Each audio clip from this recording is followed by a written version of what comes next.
Tax ও উন্নয়নশীলতা।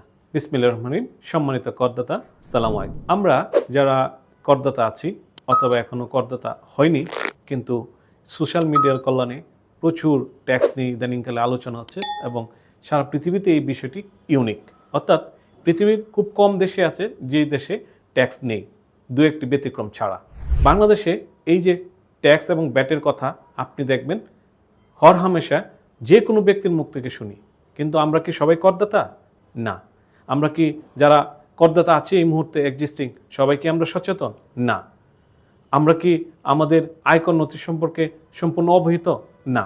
আমরা কি আয়কর আইন সব কিছু জেনে বুঝে করি? না।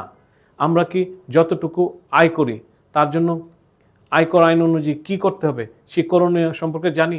না।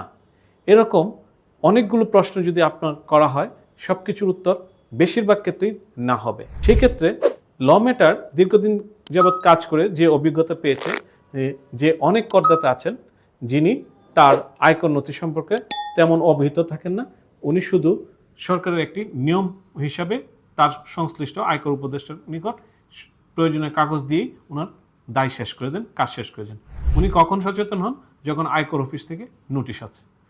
অনেক করদাতা আছেন যারা মনে করেন যে আমার সব খরচ বাদ দেওয়ার পর আমি যে টাকা থাকবে তার উপর আয় দিব, সেটাও তাদের একটি ভ্রান্ত ধারণা।